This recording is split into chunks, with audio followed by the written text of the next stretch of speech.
నమస్తే, welcome to our channel. నేను మీ సిరి. తీహార్ జైల్లో అయితే సుకేష్ ఉన్నాడు, అదే జైల్లో కవిత గారు కూడా ఉన్నారు. అయితే ఇక్కడ సుకేష్ మాత్రం కేంద్ర హోంశాఖకి ఒక లేఖ అయితే రాశారు. నేను కవితని చూడాలనుకుంటున్నా, కవితతో మాట్లాడాలనుకుంటున్నా అని చెప్పేసి అయితే ఒక లేఖ అయితే తను రాయడం జరిగింది. అయితే ఈ అంశాన్ని మనకు వివరించడానికి మనతో పాటు ఉన్నారు ప్రముఖ senior journalist and political analyst CS Rao garu. నమస్కారం సార్. నమస్తే సార్, ఇప్పుడు చూస్తుంటే తీహార్ జైల్లో ఉన్న సుకేష్ అయితే ఒక కేంద్ర హోంశాఖకి ఒక లెటర్ అయితే రాయడం జరిగింది. అదేంటంటే కవితని కలవాలి అని చెప్పేసి అయితే ఒక లేఖ రాయడం జరిగింది. సో మరి ఈ అంశాన్ని ఎలా చూడాలి, ఏంటంటారు సార్?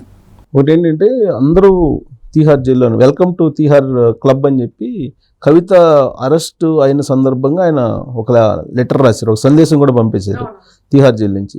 తరచూ ఈ సుకేష్ చంద్రశేఖర్ లెటర్లు రాస్తూనే ఉన్నారు. ఎందుకంటే ఈ దీంట్లో మొత్తం అప్రూవ్గా మారి వాంగ్మూలం ఇచ్చింది ఆయనే. నాకు మొత్తం తెలుసు, డీటెయిల్స్ తెలుసు, ఎవరెవరు ఎక్కడ ఎంత డబ్బు ఇవ్వాలనుకున్నారు అని చెప్పి, ప్లస్ కోడ్ భాషను కూడా చెప్పారు. 1 కేజీ గీ అంటే 1 కోటి రూపాయలు అని, 15 కేజీల గీ రెడీగా ఉందంటే 15 కోట్లు రెడీగా ఉంది అని. సో అలా కోడ్ భాషను కూడా వివరిస్తూ ఆయన మొత్తం తన చార్ట్ ఏదైతే ఉందో ఆ చార్ట్ను కూడా బయటపెట్టి ఈడీకి సిబిఐకి ఇవ్వడం జరిగింది అప్లోడ్గా మారిన సందర్భంగా. సో కాబట్టి ఈ నిజమా కాదా అని చెప్పేసి మమ్మల్ని అందరినీ కూర్చోబెట్టుకొని మాట్లాడండి, ఎవరెవరిని కవితని దగ్గర కూర్చోబెట్టుకొని మొత్తం వివరాలు అడగాలని ఉంది నాకు. కాబట్టి అందరినీ మమ్మల్ని కవితని, నన్ను, కేజ్రీవాల్ని, తర్వాత సత్యజైన్ ఎవరో ఉన్నారు, ఇంకొక అతను అందరిని కూర్చోబెట్టి నా ముందు కూర్చోబెడితే అందరికీ నేను ఈ చాటింగ్లో ఏం జరిగినాయో, కోడ్ భాష ఏం జరిగిందో అదంతా కూడా నేను చూపించి నేను అడుగుతాను, నాకు అవకాశం కల్పించండి అని చెప్పి కేంద్ర హోంశాఖకి లెటర్ రాశాడు. తాజాగా సుకేష్ చంద్రశేఖర్ తరచూ ఆయన లెటర్ రాస్తుంటాడు. ఆయన ఇప్పుడు కేంద్ర హోంశాఖకి లెటర్ రాశాడు. లెటర్ రాసి ఖచ్చితంగా మమ్మల్ని గ్రూప్గా విచారించండి, ఈ మొత్తం వివరాలు నేను బయట పెడతాను, చాటింగ్ ఎవరెవరి నుంచి ఏం జరిగింది అనేది. లిక్కర్ సౌత్ గ్రూప్ హెడ్గా కవిత వ్యవహరించారు, కవితకి చేసినటువంటి చాటింగ్ కూడా నేను ప్రూఫ్ చూపిస్తాను అని చెప్పి చెప్పారు. 15 పేజీల లెటర్ అయితే రాశాడు. 15 పేజీల లెటర్ విత్ ప్రూఫ్లు నేను చూపిస్తానని చెప్పి పాయింట్ వైజ్ 15 పేజీల లెటర్ కేంద్ర హోంశాఖకి అందజేశాడు. తీహార్ జైలు నుంచి రాశాడు కేంద్ర హోంశాఖకి. రాసినప్పుడు ఈ లిక్కర్ స్కామ్కి సంబంధించి లిక్కర్ పాలసీ మార్చడానికి డబ్బులు ఏవైతే ఉన్నాయో ఆ డబ్బులు ఎవరెవరి నుంచి ఎక్కడ తీసుకున్నారని చెప్పి మెన్షన్ చేశాడు. దాన్ని మెన్షన్ చేసినటువంటి పాయింట్లో బిఆర్ఎస్ ఆఫీస్లో హైదరాబాద్లో మేము తీసుకున్నాము, మాకు అందాయి 15 కేజీస్ గీ అంటే 15 కోట్లు అందాయి. ఈ డబ్బులు ఎక్కడికి వెళ్ళినాయి అని అంటే గోవా, కర్ణాటకకి వెళ్ళాయి. ఈ మొత్తం ఆధారాలతో సహా చెప్తున్నారు. అప్పుడు కర్ణాటక, గోవా ఎలక్షన్స్ ఉన్నాయి.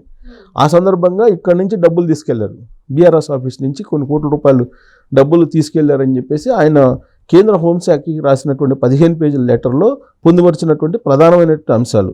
అందుకే వీటన్నిటిని ప్రూవ్ చేయాలంటే కనుక మమ్మల్ని అందరినీ కూర్చోబెట్టుకొని మీరు ఇంట్రాగేషన్ చేయండి, ఇంట్రాగేషన్ చేస్తే అప్పుడు మొత్తం వివరాలు బయటకు వస్తాయి, నా దగ్గర ఆధారాలు ఉన్నాయి, వాట్సాప్ చాట్లు ఉన్నాయి అని చెప్పి ఆయన తాజాగా రాసినటువంటి లేఖ ఒక సంచలనం అయితే సృష్టిస్తుంది. అయితే కవిత ఇప్పుడు దాదాపుగా జైలుకి దాదాపు 4 రోజులు అవుతుంది సుమారుగా. సరే, ఆవిడని చూడటానికి కేటీఆర్ కూడా వెళ్ళారు, ఢిల్లీలో ఆమెని కలవడం జరిగింది. ఈ తీహార్ జైలుకి ఈడీ అరెస్ట్ చేసి తీసుకెళ్ళిన తర్వాత సిబిఐ కూడా ఎంటర్ అయ్యి సిబిఐ కూడా విచారించి అటు సిబిఐ కానీ ఇటు ఈడీ కానీ చెప్తుంది ఏంటంటే లిక్కర్ సిండికేట్లో సౌత్ గ్రూప్ హెడ్గా కవిత ఉన్నారు, దానికి సంబంధించిన ఎవిడెన్స్ ఉన్నాయి అని చెప్పి చెప్తున్నారు. కానీ కవిత ఏం చెప్తున్నారు, అసలు నాకు దీంతో ఎలాంటి సంబంధం లేదు, అడిగిన క్వశ్చన్లే అడుగుతున్నారు వాళ్ళు, ఇది బీజేపీ ఇంట్రాగేషన్ లాగా ఉంది, మోడీ ఇంట్రాగేషన్ లాగా ఉంది తప్పితే బీజేపీ ఇంట్రాగేషన్ లాగా ఉంది తప్పితే అదే ఈడీ ఇంట్రాగేషన్ లాగా సిబిఐ ఇంట్రాగేషన్ లాగా లేదు, అది పొలిటికల్ అరెస్ట్ లాగా అనిపిస్తుంది, ఇది పొలిటికల్ ఇంట్రాగేషన్ లాగా అనిపిస్తుంది అని చెప్పి ఆవిడ అంటూ నేను కడిగిన ముత్యంలాగా బయటకు వస్తానని చెప్పి చెప్తున్నారు. సరే, దాని మీద ఆల్రెడీ కోర్టు చాలా క్లియర్గా చెప్పింది, జ్యుడిషియల్ కస్టడీకి ఇవ్వడం జరిగింది. జ్యుడిషియల్ కస్టడీకి తీసుకున్నారు, సిబిఐలో విచారించారు. మళ్ళీ ఇంకా జ్యుడిషియల్ కస్టడీకి అవసరం లేదు, ఏదడిగినా కానీ ఆమె నాకు తెలీదు అని చెప్తున్నారు. నాకు తెలియదు, నాకు సంబంధం లేదు, చెప్తున్నారు, కాబట్టి జ్యుడిషియల్ కస్టడీ కూడా అవసరం లేదని చెప్పేసి వాళ్ళు కూడా సిబిఐ అడ్వకేట్స్ కూడా చెప్పారని చెప్పి తెలుస్తుంది. సో మొత్తం మీద తిహార్ జైల్లో అయితే కవిత ఉన్నారు. తిహార్ జైల్లో కవితకి కుటుంబ సభ్యుల్ని కలవడానికి అనుమతి ఉంది. అలాగే ప్రతిరోజు ఇంటి ఫుడ్ తినడానికి అనుమతి ఉంది. కానీ తిహార్ జైల్లో ఉండేటువంటి వాళ్ళు అనుమతించట్లేదు ఫుడ్ అనేది ఒకటి వినిపిస్తుంది. ఇప్పుడు ఇంకొక వైపు ఏమో కేజ్రీవాల్ ఉన్నారు. కేజ్రీవాల్ ఢిల్లీ ముఖ్యమంత్రి. ఆ కేజ్రీవాల్ కూడా తిహార్ జైలు నుంచి ఢిల్లీ పరిపాలన సాగిస్తూ ఉన్నాడు. ఆయనేమో ఏదో షుగర్ లెవెల్ పెంచుకోవడానికి స్వీట్స్ తింటున్నాడని, మామిడికాయలు తింటున్నారని చెప్తూ ఉన్నారు. సో ఆయన కూడా ఏమంటున్నారు, ఇంటి దగ్గర నుంచి వచ్చినటువంటి ఫుడ్లో మామిడికాయలు ఉంటాయి తప్పితే కావాలని తినేది ఏం లేదు. తీసుకొచ్చినప్పుడు ఒకసారి 2 సార్లు తీసుకొచ్చారు, దాన్ని కావాలని వీళ్ళు డ్యామేజ్ చేయడానికి ప్రయత్నం చేస్తున్నారు తిహార్ జైలు, ఇదంతా పొలిటికల్ కేసు లాగా ఉందని చెప్పి ఆయన కూడా అంటున్నారు. సో ఒకవైపు కవిత, ఇంకొక వైపు కేజ్రీవాల్, మరోవైపు సిసోడియా ఆల్రెడీ సంవత్సరం అయిపోయింది ఆయన జైలుకి వెళ్ళిపోయి, ఇప్పటి వరకు ఆయనకి బెయిల్ లేదు. సో ఇప్పుడు కవితకి ఎప్పుడు బెయిల్ వస్తుందని చెప్పేసి తెలియట్లేదు. అసలు బెయిల్ వస్తుందా రాదా అనేది కూడా తెలియట్లా. సిసోడియాకే బెయిల్ అయినప్పుడు కవితకి ఎలా వస్తుంది? సో పైగా ఇది మనీ లాండరింగ్ జరిగింది అనేటువంటి ఒక అనుమానాలు ఉన్నాయి. మనీ లాండరింగ్కి సంబంధించి కూడా ఇన్వెస్టిగేషన్ జరుగుతుంది. అసలు ఇంకొక ట్విస్ట్ ఏంటంటే దీని మీద ఆల్రెడీ కొన్ని కంప్లైంట్స్ కూడా ఉన్నాయి. ఏం కంప్లైంట్స్ ఉన్నాయంటే ఆ మధ్యకాలంలో ఒక సినిమా కూడా తీశారు. ఆ సినిమాకి సంబంధించి డైరెక్టరు, చార్మిని వాళ్ళందరూ కూడా తీసుకెళ్ళి ఈడీ విచారించింది. ఆ సినిమాకి ఏదో పెట్టుబడి పెట్టారు ఈ డబ్బులు అనేది ఒకటి వినిపిస్తుంది వైట్ చేసుకోవడానికి.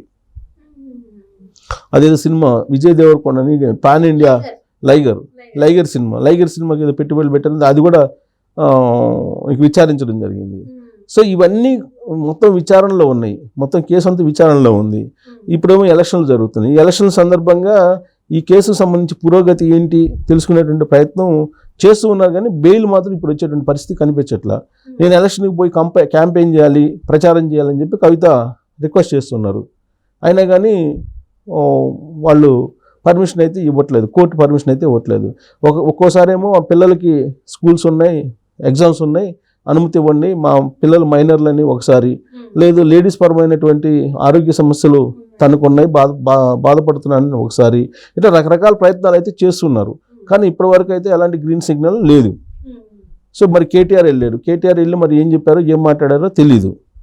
సో ఆమెకైతే తిహార్ జైల్లో కొన్ని ప్రత్యేకమైనటువంటి వసతులు కల్పిస్తున్నారు అనేది అయితే వినిపిస్తుంది. కానీ సుకేష్ చంద్రశేఖర్ మాత్రం నాకు కవితను చూపించాలి, కవితతో నేను మాట్లాడాలి, కవిత ఏం చెప్పిందో ఆ రోజు వాట్సాప్ చాట్ ఏం చేసిందో అవన్నీ నేను ఆమెకు చూపించి నేను తెలుసుకోవాలి అని చెప్పేసి ఆయన అడుగుతున్నటువంటి క్రమంలో మరి కేంద్ర హోంశాఖ స్పందిస్తుందా? కేంద్ర హోంశాఖ కనుక పాజిటివ్గా స్పందించి గో హెడ్ అని చెప్పి ఈడీకో సిబిఐకో చెప్తే అందరిని కలిపి ఇంట్రాగేషన్ చేయండి అని సుకేష్ చంద్రశేఖర్ కోరిన విధంగా ఆ పని అయితే చేస్తారు. అప్పుడు సుకేష్ చంద్రశేఖర్ ఏం చెప్తాడు, కవిత ఏం చెప్తుంది, ముఖాముఖి కూర్చున్నప్పుడు అందరూ అప్పుడు నిజాలు బయటపడేటువంటి అవకాశం ఉంది. మొదటి నుంచి సుకేష్ చంద్రశేఖర్ అదే చెప్తున్నాడు, చేయాలని చెప్తున్నాడు.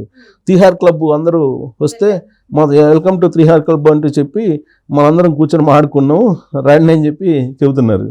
సో దీనికి సంబంధించి మరి లిక్కర్ సిండికేట్కి సంబంధించిన వ్యవహారం మరి ఫైనల్గా సుకేష్ చంద్రశేఖరు, కవిత ఇద్దరు కూర్చొని, లేకపోతే అందరూ కూర్చొని, సిసోడియా, కేజ్రీవాల్ వీళ్ళందరూ కూర్చొని అందరిని కూర్చోబెట్టి మాట్లాడతారా, లేదంటే ఇంట్రాగేషను ఇండివిజువల్గానా? ఇప్పుడైతే అందరిని కూర్చోబెట్టి మాట్లాడినటువంటి ఇంట్రాగేషన్ చేసినట్టు దాఖలాలు అయితే లేవు.